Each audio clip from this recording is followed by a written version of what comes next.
আউযু বিল্লাহি মিনাশ শাইতানির রাজিম বিসমিল্লাহির রহমানির রহিম। বই নোট: শিক্ষা ব্যবস্থায় ইসলামী রূপরেখা। লেখক অধ্যাপক গোলাম আযম। লেখক পরিচিতি: অধ্যাপক গোলাম আযম একটি নাম, একটি ইতিহাস। তিনি বিশ্বনন্দিত ইসলামী চিন্তাবিদ, ভাষা আন্দোলনী নেতা, ডাকসুর সাবেক জিএস, তত্ত্বাবধায়ক সরকারের রূপকার। ভাষা আন্দোলন থেকে শুরু করে গণতন্ত্র প্রতিষ্ঠার সংগ্রাম, এদেশের রাজনৈতিক ইতিহাসের উত্থান-পতনের প্রতিটি ঘটনায় এবং এদেশে ইসলাম প্রতিষ্ঠার আন্দোলনে অধ্যাপক গোলাম আযমের ভূমিকা ইতিহাস হয়ে থাকবে। বাংলাদেশের মাটি, আলো, বাতাস এবং মানুষের সাথে একাত্ম হয়ে আছে তার জীবন, তার সংগ্রাম।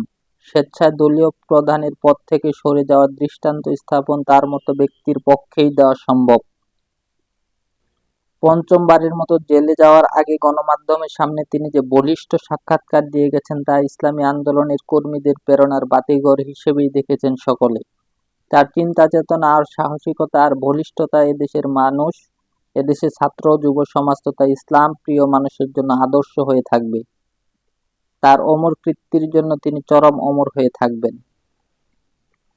জন্ম ও বংশ পরিচয়: অধ্যাপক গোলাম আযম 1922 সালের 7 নভেম্বর মঙ্গলবার বাংলা 1329 সালের 5 অগ্রহায়ণ ঢাকা শহরের লক্ষ্মীবাজারস্থ বিখ্যাত দ্বীনি পরিবার শাহ সাহেব মিত্রা সাহেবের ময়দান নামে পরিচিত বাইতুল্লালয়ে জন্মগ্রহণ করেন। তার পিতা মাওলানা আব্দুস সুবহান।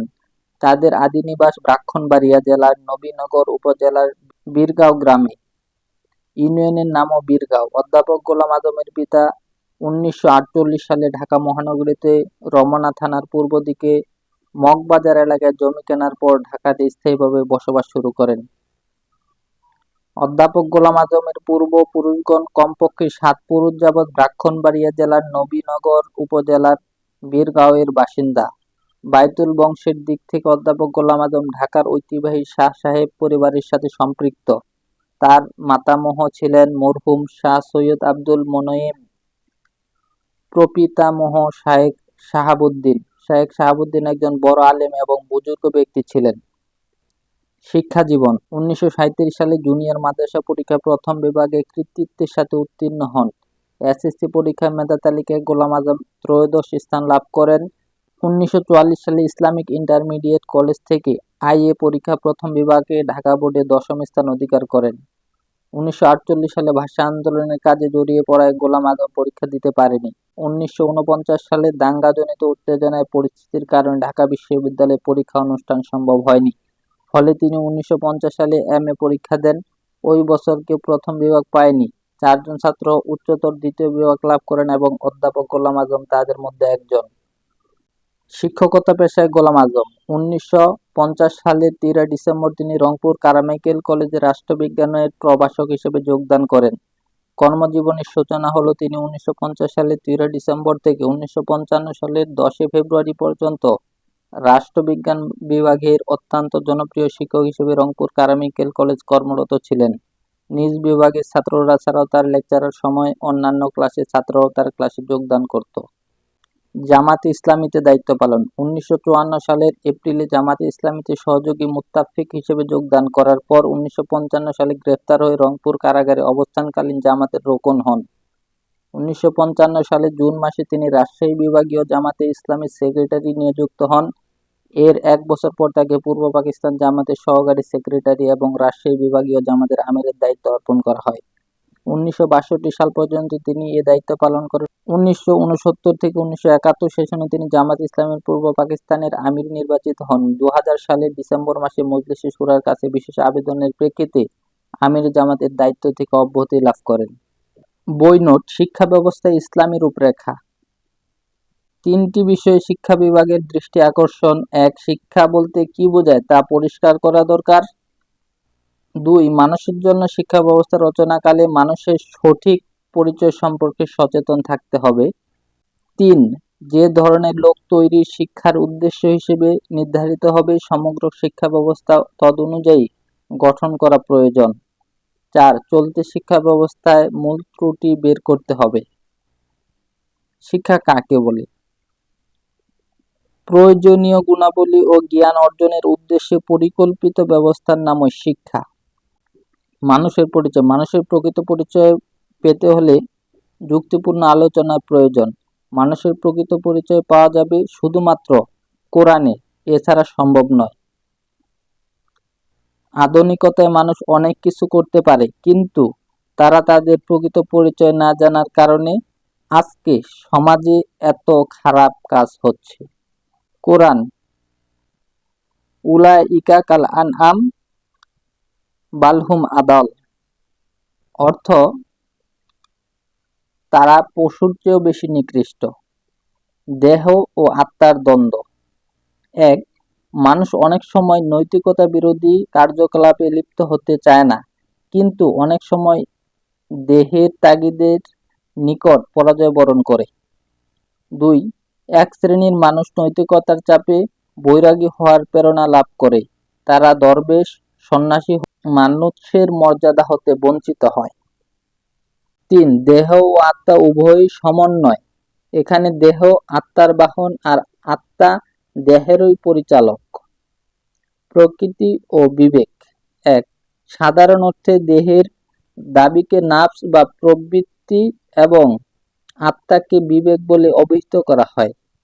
দুই, দেহ অসুস্থ হলে যেমন এর আকর্ষণীয় বস্তুর দিকে ধাবিত হয় না, তেমনি বিবেক অসুস্থ হলেও তার দংশন করার শক্তি হ্রাস পায়। তিন, স্বাস্থ্যের নিয়ম পালন না করলে যেমন দেহ অসুস্থ হয়, তেমনি বিবেকের বিরুদ্ধে বারবার চললে বিবেক শক্তি লোপ পেতে থাকে। চার, দেহ ও আত্মার সমন্বয় সাধনের উভয় মানুষের প্রকৃত শান্তি পূর্ণ নির্ভরশীলতা। মানুষের উপযোগী শিক্ষা। আমাদের শিক্ষা ব্যবস্থা তৈরি হওয়ার সময় শুধু মানুষের বস্তুগত প্রয়োজনের দিকে লক্ষ্য করা হয়েছে। দুই, আমাদের শিক্ষা ব্যবস্থা তৈরি হওয়ার সময় পশ্চিমা শিক্ষা ব্যবস্থা দেখে তৈরি হয়েছে। তিন, আমাদের এ শিক্ষা দ্বারা মনুষ্যত্বের বিকাশ অসম্ভব। চার, যে শিক্ষা মানুষের আত্মা ও দেহের সৌন্দর্য সামঞ্জস্যময় করবে সে শিক্ষা প্রয়োজন। শিক্ষা ব্যবস্থা জাতীয় আদর্শের স্থান। শিক্ষা ব্যবস্থা প্রণয়নের বেলায় জাতীয় আদর্শ অপরিহার্য। জাতীয় অধিকাংশ মানুষের আদর্শের দিকে লক্ষ্য রেখে শিক্ষা ব্যবস্থা প্রণয়ন করতে হয়। আমাদের জাতীয় আদর্শ। এক, আমাদের জাতীয় আদর্শ ইসলাম। দুই, একমাত্র ইসলামী আদর্শের ধারক হিসেবে বেঁচে থাকতে হলেই স্বাধীন বাংলাদেশের প্রয়োজন। এছাড়া স্বাধীন বাংলাদেশের প্রয়োজন নেই। যদি ইসলামী আদর্শ আপনি না মানতে চান, তাহলে আমরা যদি ভারতের কাছে পরাধীনও হয়ে যাই, কিন্তু আমাদের তেমন সমস্যা হবে না। বাংলাদেশের শিক্ষা ব্যবস্থার লক্ষ্য তিনটি। জাতীয় আদর্শের দিকে লক্ষ্য দিতে হবে। দুই, কোন ধরনের মানুষ গড়তে চাচ্ছি শিক্ষা ব্যবস্থার মাধ্যমে তা ঠিক করতে হবে। তিন, সাহিত্য, ইসলামী নৈতিকতা, মূল্যবোধ ও মূল্যবোধের প্রাধান্য স্থাপন করতে হবে। আমাদের শিক্ষা পুনর্গঠনের প্রধান সমস্যা দুইটি। এক, কথিত মাদ্রাসা শিক্ষা। দুই, কথিত আধুনিক শিক্ষা। সমাধান: জাতীয় আদর্শের ভিত্তিতে শিক্ষা ব্যবস্থা তৈরি করা। ইসলামী শিক্ষা ব্যবস্থাকে আধুনিকায়ন করতে হবে। বিভিন্ন সময় শিক্ষার পুনর্গঠন। এদেশে দুইবার শিক্ষা ব্যবস্থার পুনর্গঠন হয়েছে, এক পাকিস্তান আমলে, দুই বাংলাদেশ আমলে। প্রচলিত আধুনিক শিক্ষা ব্যবস্থার মৌলিক গলদ তিনটি। এক, শিক্ষা ব্যবস্থায় কোনো ধরনের মানুষ তৈরি করবে তা ভাবা হয়নি। দুই, ধর্মীয় শিক্ষাকে আধুনিকায়ন করা হয়নি। তিন, আধুনিক শিক্ষা নাম দিয়ে ধর্ম থেকে আলাদা করে ফেলা হয়েছে। ইসলামী শিক্ষা ব্যবস্থার ধরন তিনটি। এক, নামাজ, রোজা, যাকাত, তালাক, বিবাহ ইত্যাদি শিক্ষার নামই শুধু ইসলামী শিক্ষা নয়। দুই, যে শিক্ষা ব্যবস্থায় ইসলামকে একটি পরিপূর্ণ জীবন আদর্শ হিসেবে শিক্ষা দিবে তাই ইসলামী শিক্ষা। এই শিক্ষায় মুসলিম দার্শনিক, মুসলিম বৈজ্ঞানিক, মুসলিম বিচারক, মুসলিম শাসক, মুসলিম অর্থনীতিবিদ, মুসলিম সেনাপতি, মুসলিম রাষ্ট্রদূত ইত্যাদি তৈরি করবে, তাই ইসলামী শিক্ষা। ইসলামী শিক্ষার বৈশিষ্ট্য। ইসলামী শিক্ষার বাস্তব রূপ। দিন দুনিয়ার সকল প্রয়োজন পূরণ করবে ইসলামী শিক্ষা। ইসলামের মধ্যে থেকে শুধু ইসলামী শিক্ষা মানেই পরকালমুখী শিক্ষা নয়, বাস্তব জীবন পরিচালনার জন্য ইসলামী শিক্ষার ভূমিকা থাকবে অপরিসীম। কারণ পবিত্র কোরআন হচ্ছে মানুষের সকল দিকের সকল বিষয়ের সমস্যার সমাধান করতে সক্ষম।